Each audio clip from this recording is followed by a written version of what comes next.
Our guys are leaving today, tomorrow. We'll come back on the 26th. I think that's Sunday. And then we scheduled a game for Monday. I don't know how smart that is. We need as many game reps as possible.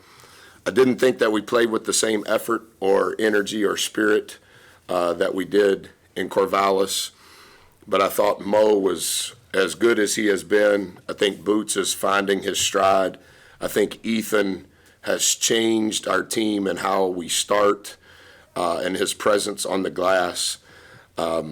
This is always a hard game to play because everybody's ready to see Santa Claus, but there were some good things, just not as consistent as a coach would want.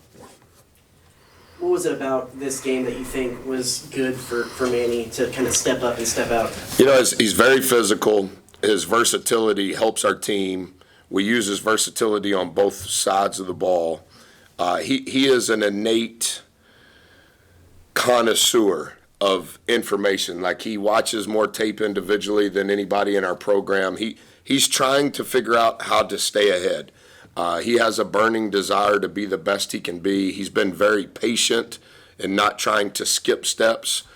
He's not afraid to be coached. He's not afraid to work. Very consistent in his work individually, in the film room, in the weight room, on the floor. He's been very consistent in his volunteer efforts for it to be the first semester of his college career. And I think even tonight, you know, we're playing with Mo and Boots on the floor a lot. I don't know how many minutes combined they were on the floor, but when those guys have the versatility that they have, both of them can defend, both of them can rebound. Their games are a little similar offensively, particularly when they're both going downhill. But I thought Mo played really well. How much of his extended playing time was the fact that Andre wasn't suited out today? And Well, we missed 36 minutes. If you're only talking about averages, obviously Dre plays 26 minutes a game, and then Aaron has the flu. So there were 36 minutes to eat some sort of way. So guys were going to play more. And I thought Mo probably deserved at least what he did because he was very effective. We didn't have the consistency that we need to have, particularly in the first half, from a defensive standpoint. There were shades of better in the second half. So, yeah, I think a portion of it was that for sure. And what kind of, does it take a special kind of player to be that highly recruited out of high school and be able to have the patience that he's had so far and kind of put in that extra work? Two things. Very good question. That's not one of the two things. How he was raised and his coach have been transparent from the very beginning. Obviously, we recruited him and four when we first got the job, when they were high school juniors. Mo could have went anywhere. Lyle did an incredible job recruiting him. Devin did an incredible job recruiting four. But the adults that surround four and surround Mo tell the truth, and there's not a lot of exaggerations. And they wanted their children to be somewhere where they were going to be coached and where they were going to be told the truth. And those adults understand that it's a process. And so I think because both of those guys have heard that their whole life, neither one are trying to skip a step. Neither one are trying to dodge, well, that's too hard, I don't want to do it. As I mentioned about Mo, his volunteer efforts in the film room, in the weight room, on the court have been as good as any. It's Nikhil Alexander Walker in regards to the level of work ethic and the consistency from that work ethic. And you can say anything you want to say to Mo at any decibel level with any adjectives involved, and he doesn't go into a shell. And,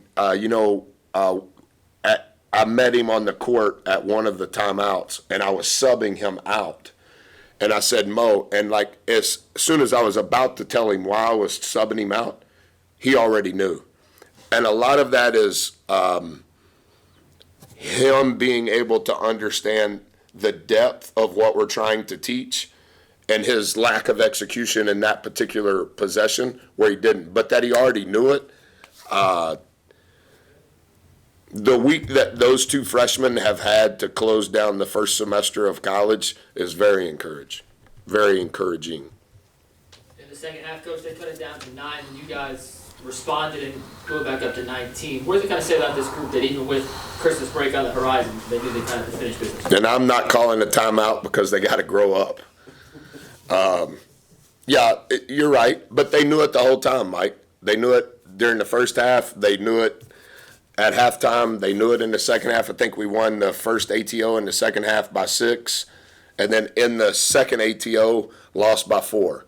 And it's just the up and down, and I tried not to use too many coach cliches, but like it was too inconsistent. And a mature team doesn't have that roller coaster of inconsistency. And I think over the next 22 plus games, we hope, the level of our consistency, not just on game day, but every day, is going to determine our success. And when you're dealing with a team that is as young as this, you expect inexperienced teams to make inexperienced mistakes, and one of those mistakes is not understanding the value of a day, the value of a practice, the value of an ATO, and we, not a person, we have to mature from that.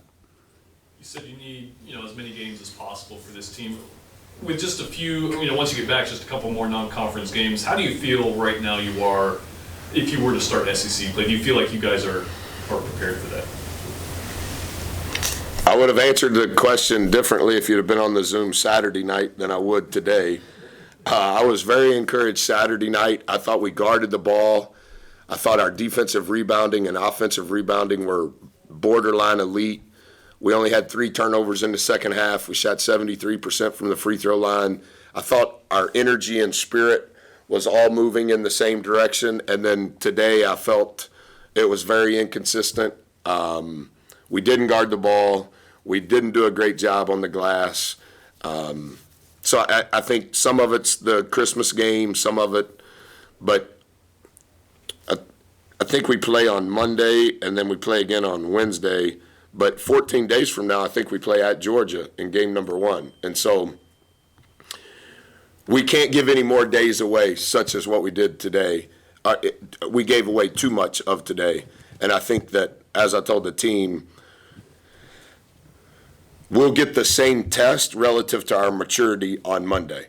How will we handle Sunday's practice? How will we handle Monday morning shoot around? How will we handle the game on Monday? And we need those reps to mature. Do you have a status update on Andre?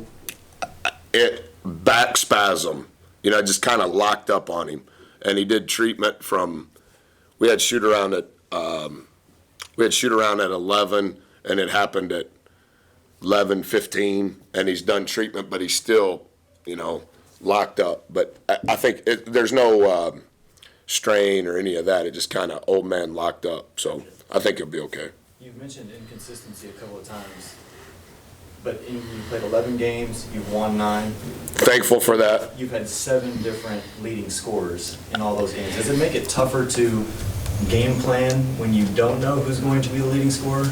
It makes it tougher to game plan when there's not consistency from the depth, when you have to give away possessions and when you have to give away minutes to figure out, Mo's playing incredible tonight. Q's not playing incredible tonight. 4 played incredible at Oregon State. Mo played terrible at Oregon State. And we're not going to have enough minutes to give away to figure out who's playing tonight. And that's there's not a lot of separation, as you said. But here's the thing, though. We have 4 guys that are real close. I know Q's double figures, but we have 4 guys that are within 1.5 points of averaging double figures. All of them would average double figures if we didn't turn the ball over 20% of the time. All of them would average double figures if we weren't giving away as many defensive rebounds to the opponent as we are, because those are possessions. I like our depth, but we're not going to be able to, here, it's your turn. Are you doing good tonight? All right, you come out. Player 2, you try. Are you good? Now you come out. We don't have those minutes to give away. And so that's where we have to grow, and that's where we have to mature. There's not one guy that you're going to look at and go, he's unquestionably the best player. You may look at him and say he's the best player as a defender or as a rebounder or as a catch shoot or off a ball screen. They're good in different ways, but we need, I guess that's what coaching is, we need the best version of what their game is so that we know when you're in, now we can game plan, and this is what you're going to give us. Your bench has scored 75 points in the last 2 games. And some of that, Logan, is like, yeah, he ain't doing no good. Get out. You try. Oh, he's good. Okay, you get to stay. Now let's try again. And I think we scored 83 points on the road in our first road game. And then tonight, I didn't think we played well, and we scored 80. So, and we played without Dre, who's within a point and a half of 10 points. And I think Aaron's physicality helps us, and I think Aaron's rebounding helps us. And so now we played a game without those 2 guys. And as Travis was saying, okay, well, Mo played great, but some of the other guys we need to play consistently to the best that they can, they weren't. And I know everybody's not going to be perfect, but we need a critical mass that, yeah, you know what you're going to get. We know what you're going to get. Anything else for Coach? Thanks, Coach. Thank you.